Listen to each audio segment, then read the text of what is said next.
Praise lord. 30వ కీర్తన 12వ వచనం. నీవు నా గోనె పట్ట విడిపించి సంతోష వస్త్రము నన్ను ధరింపచేసి ఉన్నావు. యెహోవా నా దేవా, నిత్యము నేను నిన్ను స్తుతించెదను.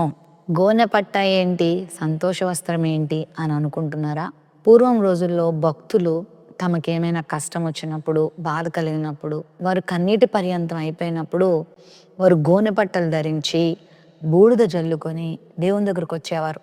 ఉపవసించి రోదించేవారు. ప్రభు దగ్గర విలపించేవారు.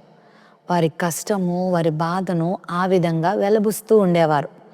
మనకు తెలుసు కదా, ఎస్తేరు కాలంలో కూడా మొర్దెకై ఆ పనే చేశాడు.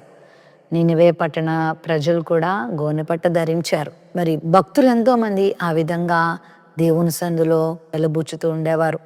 ఇక్కడ భక్తుడు అదే మాట్లాడుతున్నాడు. ఒకవేళ ఈరోజు నీ జీవితం కష్టభరితంగా, నష్టభరితంగా, దుఃఖభరితంగా ఉంటే నీ ప్రభు ఎంత గొప్పవాడంటే, నీ ప్రార్థన విని నీవు ఆయన దగ్గరకు వచ్చిన విధానాన్ని ఆయన చూసి, నీ వినయాన్ని, నీ సహనాన్ని, నీ భక్తిని ఆయన పరిశీలించి నీ జీవితంలో ఆయన ఎంత గొప్ప కార్యం చేశాడంటే గోనె పట్ట స్థానంలో సంతోష వస్త్రాన్ని ధరింపచేస్తాడు. నిత్యము నువ్వు ఆయనని కీర్తించేలాగా ఆయన నిన్ను చేస్తాడు. మరి ఈరోజు గోనె పట్టుందని నా జీవితం అంతా ఇంతేనా నువ్వు అనుకోవద్దు. ఒకవేళ రాత్రులు నిద్ర పట్టక కన్నీటిని కారుస్తూ దుఃఖముతో నా జీవితాన్ని ఎవరు బాగు చేస్తారా, నా రోగాన్ని ఎవరు స్వస్థపరుస్తారా, నా పరిస్థితులను ఎవరు మారుస్తారా అని దిగులుతో ఉన్నావు కదా, అయితే నీ ప్రభు నీ గోనె పట్టును విడిపించబోతున్నాడు.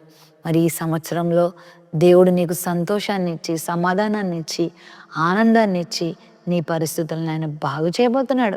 నువ్వు ఆయనను స్తుతిస్తావు, నువ్వు ఆయన ఘనపరుస్తావు, నువ్వు ఆయనని మహిమపరుస్తావు. అట్టి ధన్యత దేవుడు నీకు ఇస్తాడు. మరి దేవుని పాదాలు పట్టుకొని నీ శ్రమ, నీ కష్టము, నీ వ్యాధి, నీ బాధ, నీ శోధన సమస్తాన్ని ప్రభువుతో చెప్పుకో. ప్రభువును ఆశ్రయించు, గొప్ప సంతోషాన్ని పొందుతావు. ప్రేమ నమ్మకం కలిగిన మా తండ్రి, గోనె పట్టును విడిపించి సంతోష వస్త్రాన్ని ధరింపచేసే ఆ గొప్ప కృప నీ దగ్గర ఉంది కనుక గొప్ప ఆశీర్వాదం నీ బిడ్డలు అనుభవిస్తూ నీ కృపను పొందే వారిగా సిద్ధపరచమని దేవా, మరి ఇదిగో నీ బిడ్డలు ఎవరి జీవితంలో ఏ దుఃఖం ఉన్నదో ఆ దుఃఖము నుండి బిడ్డలను విడుదల దాయిచ్చామని యేసు నామమున అడుగుచున్నాం తండ్రి. ఆమెన్.